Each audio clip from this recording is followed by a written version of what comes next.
Welcome to South Beach, Miami, known for its white sand, neon lights, and non-stop energy. But today, I'm going to show you this place through a different type of lens. One that honors its Black history, often overlooked in the shadow of luxury and nightlife. Come check it out. I checked into the Axel Beach Hotel, my home away from home. It was just a few blocks from the beach, and this place had a cool, relaxed vibe, complete with pool and jacuzzi, perfect for unwinding before I hit the streets. I came to Miami because I was taking my first cruise on Virgin Voyages, so I decided to come a little early. You'll get to see that great experience in a future video. Now, no trip is complete without some family time, and I was glad to hang out with my niece and her family and her friends at the Soho House, South Beach. If you're familiar with the Soho House brand, you know your experience is going to be next level. But what I liked about this visit was the dance party that they set up for the kiddos. A tent on the beach with a dope DJ who had the kids and the parents tearing up the dance floor. Prizes for some of you that come and dance with me. Get over here, mama, papa, grab your kiddo.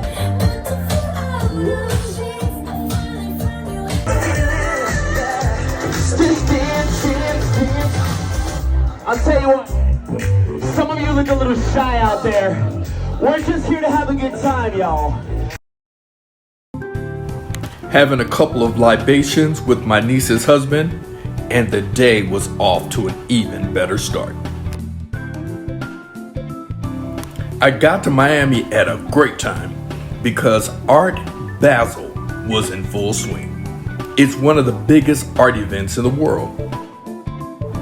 I wasn't familiar with this event, but the signs all over the city told me that I needed to go check out some of the displays. So, my niece and I walked down the beach from Soho House to check out these incredible installations right on the sand. It was elephants. As we walked around the life-size elephants taking pictures, it reminded me of the time when my niece was a little girl and I would take so many pictures of her. Now, she has her own little boy and girl to take photos of.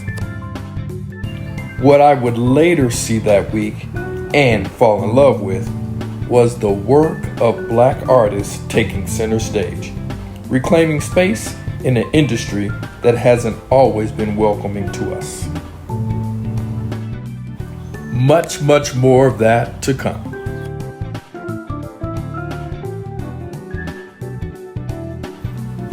After we left the elephants, one of our first stops was at the Fina Hotel.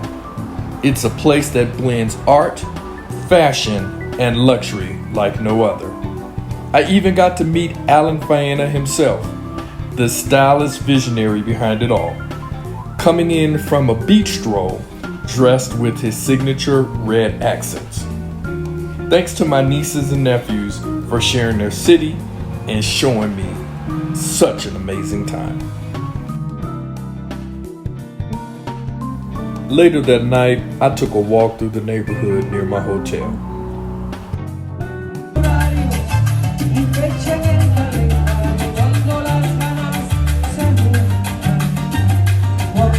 Just down the road is the legendary Versace Mansion. This was once home to the fashion icon Gianni Versace before his tragic murder in 1997. Today it's a boutique hotel and it houses the restaurant Gianni's.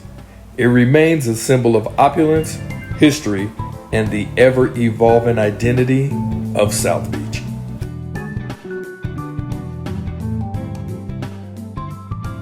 Another fun thing to do in South Beach is to jump on a boat and cruise Millionaire's Row.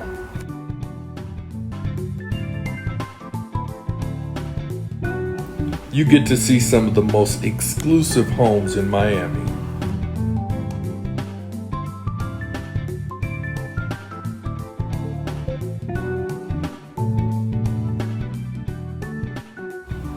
Will Smith was not joking when he talked about South Beach in his song Miami.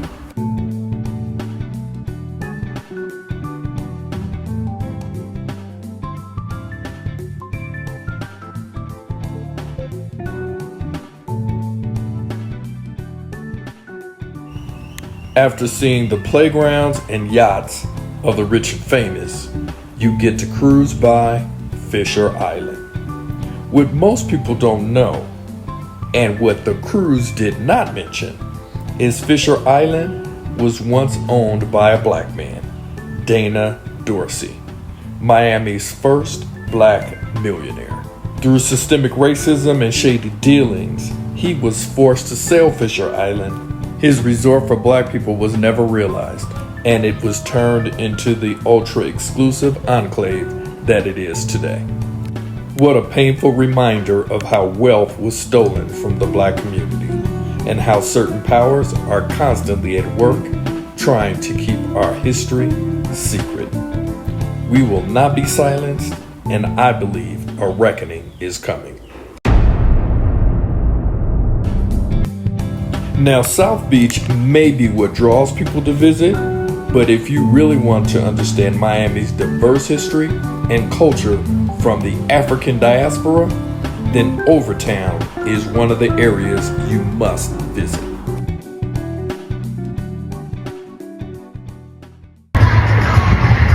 Hey fam, so on this Saturday I am in Miami, Florida, but I'm in a special area. I'm in Overtown, Miami.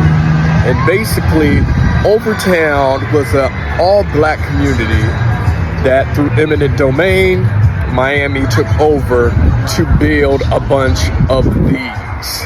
Yep, that is a freeway on-ramp or off-ramp, and they covered the area with them and displaced the black residents. We know eminent domain always affects us first, unfortunately, but this community has held on to its roots and its history, and they use all the space that's left in Overtown for themselves. So let's see what our brothers and sisters are doing. So Overtown was once known as Colored Town. It was where Miami's black residents were forced to live due to segregation laws. Our history runs deep here. This was the home of Dana Dorsey, Miami's first black millionaire that I spoke about earlier. Man, I was blessed to meet this brother who is responsible for the maintenance of many of the historic sites in Overtown.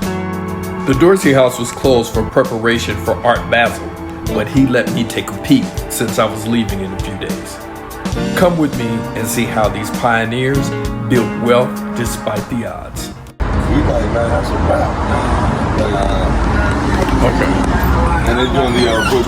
So it is under construction. Oh, but, good. But I wanted you to see it anyway, since you're here, because you're leaving when I leave Monday. All right, so yeah, you know, go ahead. I'm gonna move some. Oh no, don't do nothing. You ain't gotta do nothing. Yeah, we just had a leak, so we had to, because of the historic building, we had to shut it down, make sure it's back in place. Absolutely.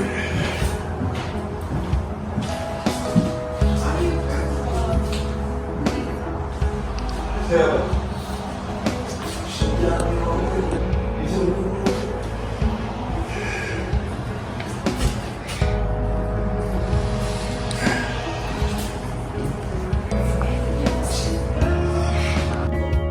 And they did this within the last 4 months or whatever. Wait, I can turn the light on for you. Yeah. Real quick. Okay. You close the door. Thank you. Yeah, and I told him, man, you know. Yeah, because we trying to get ready for Art Basel and stuff. It's Right. crazy. No, we good. This is us taking care of us. And I have a YouTube channel. oh, we got a link. I don't make not link. I don't have no channel, but yes, man, that's awesome. Wow, and I'm gonna get out some shot too.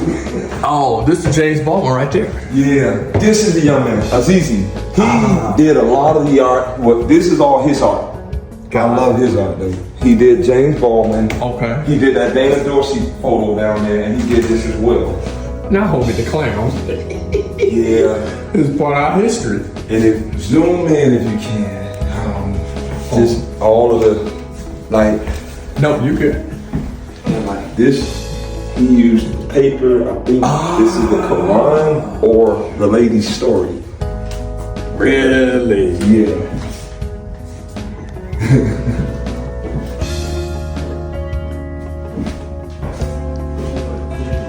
Okay.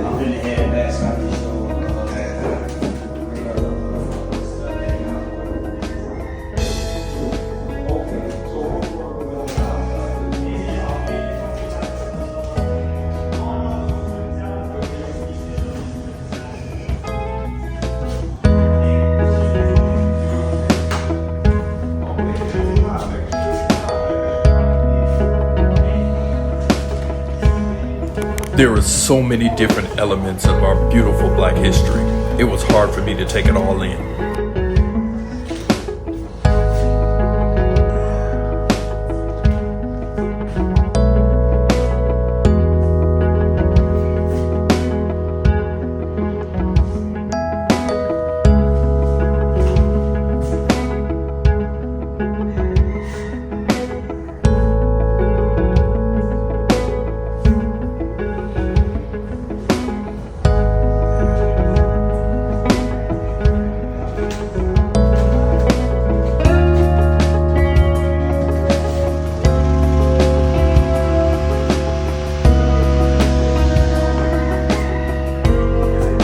Visiting the Dorsey house was just one of the many invaluable experiences I had in Overtown. You'll see more of them.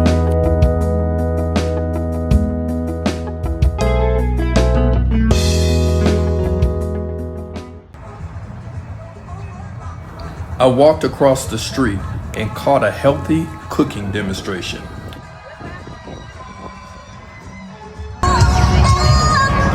So the community,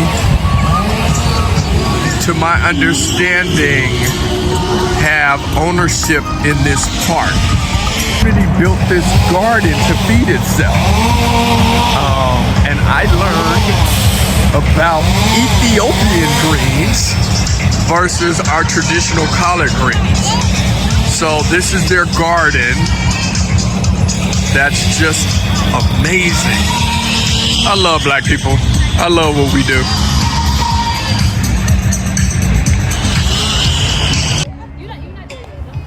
The demonstration highlighted how food is a cultural connection to our past and our future. Hey Queens, is it okay to video you? You're gonna do your cooking, a cooking demo? Is that what we're doing? Yeah, we're going to show you how to do greens a couple different ways. Okay, I like so that. We have our traditional collard greens underneath here. Yeah. We also have Ethiopian greens as well.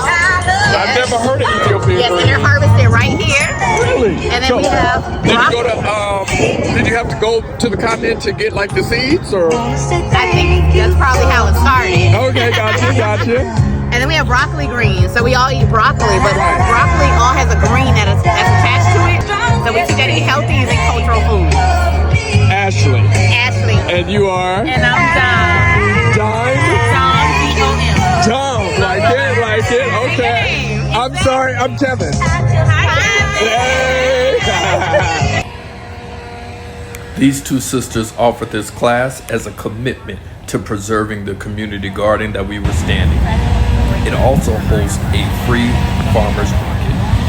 Hats off to Eat Well Exchange as they change lives one meal at a time. You have to wash them really, really well. And that's because all these little crevices, bugs like them. So as you see, they're still wet because Chris made sure to wash them very, very, very well. All right. And I'm just going to keep on adding some green. Doesn't that look beautiful already? It smells so good. Yes, I'm just going to keep on adding these greens. Next, I walked over to see the Negro Police Precinct and Courthouse Museum. In 1944, Miami swore in its first 5 Black police officers because there was a lack of law enforcement protection in the area that they lived and served, as well as frequent police brutality from white officers. Sound familiar? There is no surprise that these officers were only allowed to patrol the colored neighborhood, and they had no real authority over any white residents. They were given inferior equipment and could not arrest white citizens, no matter the crime. Overton is alive with history. I explored museums like the Lyric Theater. The restored Lyric Theater is the anchor and holder of Overton's history. I dined at soul food spots like Red Rooster. I took in the murals and the photos that tell the stories of the legends who walk these streets. Overton's name is as interesting as it is indicative of a time gone by. At the turn of the 20th century, black people, mostly Caribbean immigrants, were literally building Miami, but they were not allowed to live in the downtown area or the neighborhoods that they were building. They were forced to live over on the other side of town across the tracks. So the moniker of Overtown stuck. Under the guise of urban renewal, eminent domain was used to displace its residents so that a freeway could be built through the neighborhood. This is not dissimilar to the destruction of the Los Angeles Sugar Hill neighborhood and its beautiful black-owned mansions that were destroyed so that the city could build Interstate 10 freeway. If you don't think the destruction of these black neighborhoods were not by design, check the history of the Pasadena Freeway in Los Angeles. That was designed to connect the suburban area of Pasadena to downtown Los Angeles. The freeway opened in 1940, but because its path would cut through prominent white neighborhoods, white residents have opposed its completion to this day. And the freeway has never been completed, 85 years later.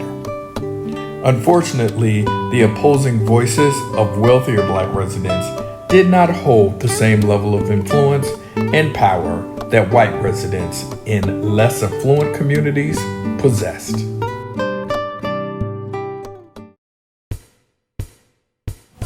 Now, I must say that the most powerful stop on my journey through Miami's black history was the historic Hampton House. It has been nicely restored. Check out all these details.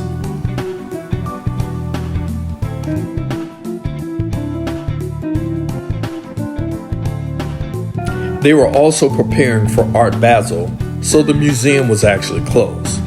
There were boxes and supplies all around, and they didn't want me to get hurt. I was just grateful that the manager allowed me in for a quick peek. Well, due to the pride that this city holds for its black history, the quick peek turned into a full tour. Back in the day when black celebrities were not allowed to stay in Miami Beach, this was the place. Muhammad Ali, Sam Cooke, Malcolm X, and Dr. King all stayed here. I stood in the very room that Dr. King rehearsed his I Have a Dream speech, and where Ali spent his young, fiery years. If you've seen the movie One Night in Miami that was directed by the amazing Regina King, this is that hotel. And this is Muhammad Ali's room.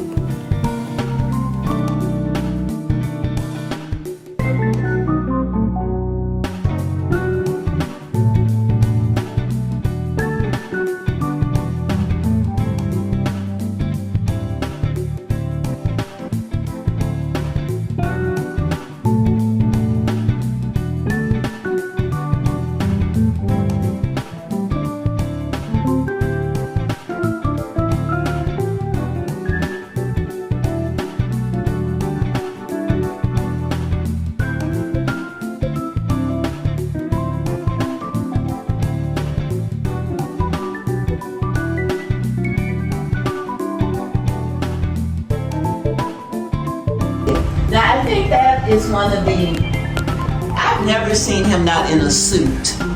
And so that, it looks like the one time that he was maybe, didn't have the weight of the world on his shoulders, and he was trying to relax. This area was a small stage, and they converted the pool into a fountain for safety and aesthetic reasons.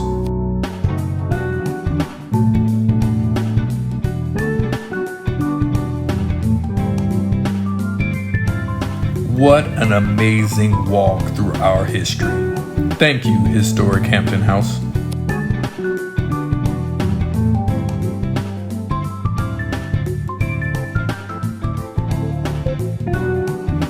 I've been to Miami many times, but this was my first visit to South Beach. And yes, it was beautiful with its iconic Art Deco theme, but the full Miami story is even more powerful. As Black travelers, we have the chance to not just vacation, but to connect, to pay homage to our ancestors, to honor the past, and to support the present. So the next time that you visit, don't just stay on the sand. Visit Overtown, learn its history, and let's carry these stories forward together. If you've enjoyed this video, please like and subscribe and share my channel. In doing so, you get to activate the algorithm to send you more videos like this one and give others the opportunity to learn and grow together. And if traveling and or living abroad is of interest to you, please check out some of my other videos and learn how and why my life abroad has been the best decision of my life, and it can possibly be yours too. As we say down in Mexico, hasta luego, and I'll see you the next time.